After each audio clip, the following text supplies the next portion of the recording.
Hello guys and welcome to another episode of the What You Want channel. Today it's going to be a review of the Seiko 5 Sports, the new Seiko 5, in this case the SRPD63K1. Actually a watch that is one of the most controversial new models of Seiko, I think. Why it is so controversial? Well, because it is by many or some supposed to be the successor of the famous SKX 007 or 009.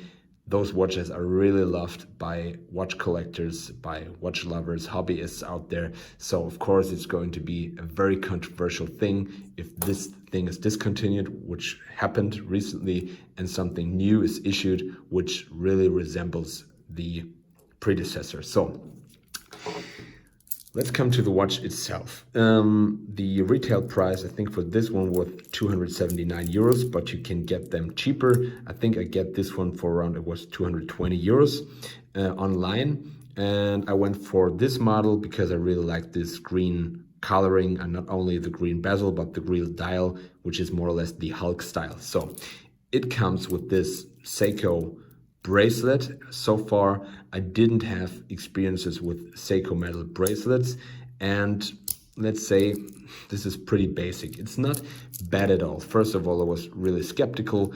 This is having push pins and no screws, and I always thought, well, screws is the only real deal, but actually many people in the comments actually said, well, push pins are quite secure as well. And I must say, I can live with it. I mean, it's not that difficult sizing, even though I really like screws more. It's, I think, cooler or better just to use a screwdriver to change the pins. I think it's a little bit easier, but I mean, personal preference. This one is secure. So when we come to the clasp, it has a double safety mechanism. You can press it down here. So we have these two pushers, and it gets this safety buckle. So far so safe. Seiko, nothing special, not that scratchy. I mean, it's not that high quality. It's like pressed metal, therefore it's quite light. It has hollow end links. I mean, this is not something I don't really like. I mean, if you buy an Invicta for like 80, 90 euros or dollars in the US, you can live with that. But if you pay, let's say I've paid retail 280 euros, this is not okay, Seiko.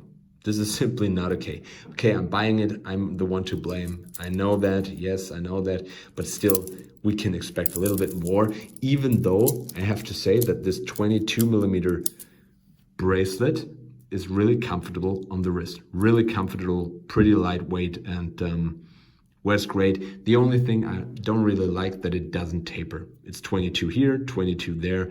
This actually made the watch look a little bit bulky because it's not the biggest watch.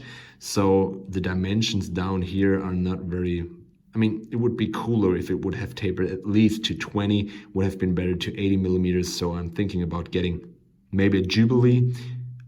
Fact here is that I've read on different articles on the internet that the Jubilee for the SKX 007 does not fit on the new Seiko Sports models. And if you look at them closely, you can see there are differences in shape when it comes to the lugs. This is actually a little bit wider than the one on the SKX, so there are differences where that makes, as a result, this one doesn't fit to that one, and vice versa. It also has, when we continue with the review, the watch drilled lug holes, which I really like. I mean, also a matter of personal preference. Some people dislike it because of the looks, giving it a hole on the watch where actually dust can get in everything, but it makes it very, very easy to exchange the strap.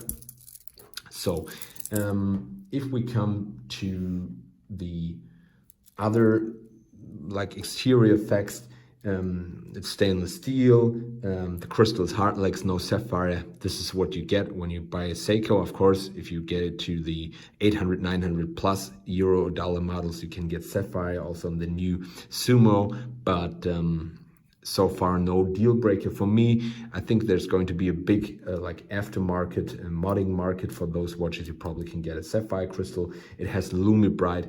on the hands and the indices, so it's very bright. I will give you also a quick comparison. So the SRPD66 was on the left and the 007 on the right, and there's not a big difference except for the lume pip on the 12 o'clock position, which is only there on the SKX 007, which is also the ISO certified diver, which this one isn't. So if we come to further details, this is only water resistant up to 10 bars, which is 100 meters. The case size or the dimension are a thickness of 13.4 millimeters, a diameter of 42.5, and a length lug to lug of 46 millimeters, which makes this a great watch on almost any kind of wrist.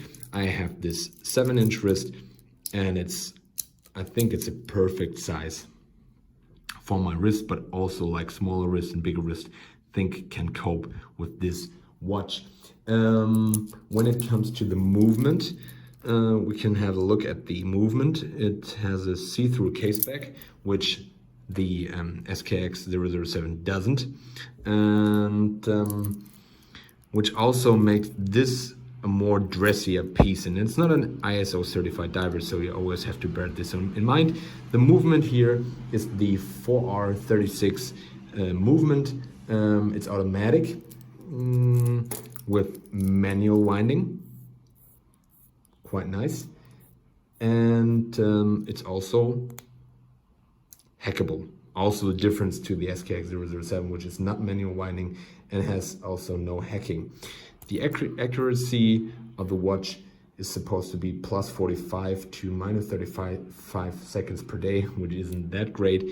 I experienced this one to be 10 seconds late per day. This is not what I like. I like the watches to be faster, not to be slower per day, but it's okay. The power reserve is 41 hours. What else is to say? I mean, or what do I think of this watch? Actually, I'm quite content with this watch. I mean, you can get them in a variety of different colors. This is the lineup for the US. You can see you can black and blue. You can get them in this green, this one, my one with the gilded colors, and the entire lineup is the sports, the suits style, even these orange accents which we have with some SKXs, the suit style, more classical appearance, also with Milanese straps, the street style with very dark colors, and the Sense style with quite interesting dials. So there's actually a lot to see. I think it's a great addition to Seiko's lineup.